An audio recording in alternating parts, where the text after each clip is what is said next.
Hi, I'm Sufiya Kaul. I'm presenting from San Carlos, California. I completed my project with my mentor, John. Um, my research question was, how does socioeconomic standing affect the learning attainment and academic performance of a school district? I chose this topic due to my interests in psychology and education. I tutor often and was curious about the relationship between environmental factors and a student's ability to perform at school.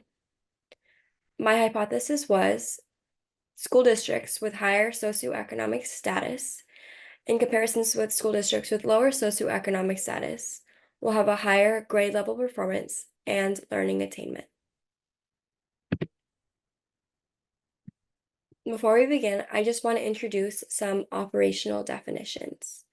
Socioeconomic standing, the independent variable in this analysis, is represented by percent of students in a district eligible for a free or reduced price meal, or FRPM. It is considered an indicator of student poverty. Learning attainment, one of the dependent variables, is represented by the college-going rate, the percentage of high school students who enroll in post-secondary education 12 months after graduation. Academic performance, the second dependent variable, is represented by scores from the California Assessment of Student Progress and Performance, which assesses English language arts and mathematics. This is known as CASP. We used both descriptive and analytical analysis for 3 years of data we assessed: 2016 to 2017, 2017 to 2018, and 2018 to 2019.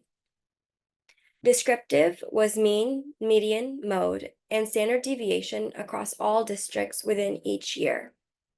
Analytical was an OLS and fixed effects regression. Let's start with descriptive. This table illustrates the relationship between college-going rate and FRPM, and college-going rate and CASP. I've added some arrows to help better understand the trends. As college-going rate increases, FRPM decreases, and CASP increases.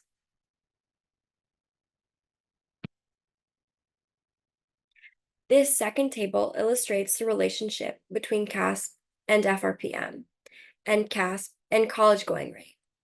Again, the green arrows show that as CASP scores increase, FRPM decreases and college-going rate increases. Both findings from the table concur with the hypothesis.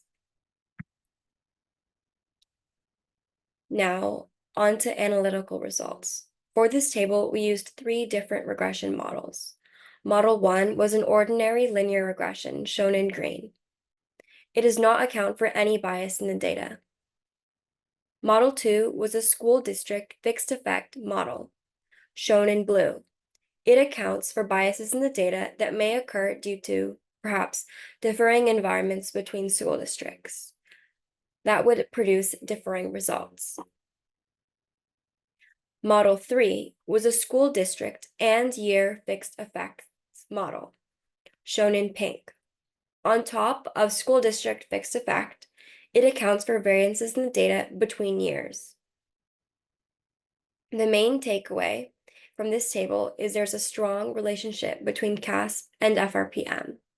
As FRPM increases, CASP decreases, statistically significant to the 5% level on models 1, 2, and 3. This concurs with our hypothesis. We also found that there's a weak relationship between college-going rate and FRPM. As FRPM increased, college-going rate increased on models 2 and 3. This was not statistically significant to the 5% level and did not affirm the hypothesis. In Model 1, it showed that as FRPM increased, college-going rate would decrease. This was statistically significant to the 5% level and concurs with the hypothesis. But its results are not as reliable as Model 2 or 3 since it doesn't account for any biases in the data.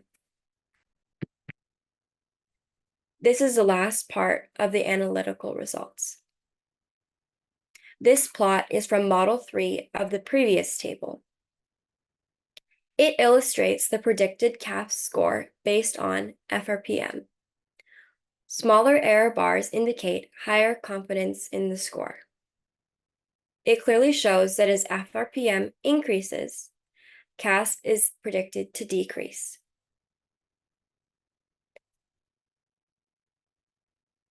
Discussion and limitations. Descriptive results supported our hypothesis, but analytical results added some complexity to the relationship we predicted. There appears to be a strong relationship between CASP and FRPM. In school districts with low socioeconomic standing, there is lower academic performance and vice versa. But there is a weak relationship between college-going rate and FRPM, and a relationship completely opposite from what we had predicted. This could be due to the fact that we had less data available for college-going rate. For all other variables, we had data from all districts. But for college-going rate, we only had data from districts with a high school. This was definitely a limitation in our research, along with the fact that we could have had more data sets for our variables and used more districts, not just districts in LA County. We could have also assessed more than 3 years of data to have more reliable results. All in all, we found that socioeconomic standing, shown as FRPM, has a profound relationship with academic performance, shown as CASP.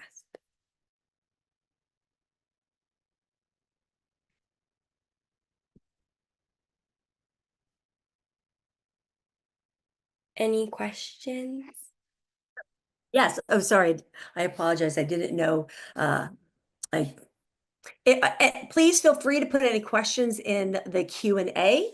But I'll start. What drew you to this research topic? Like, what made you excited about it?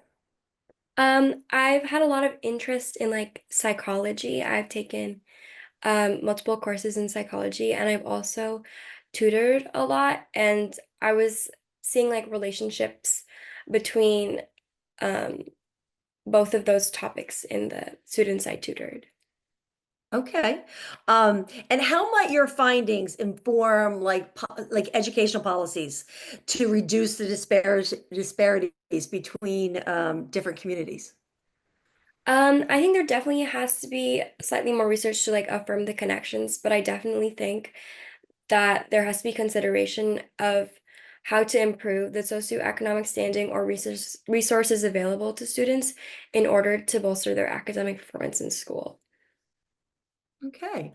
Well, thank you very much. I learned a little something more about this topic. I appreciate it.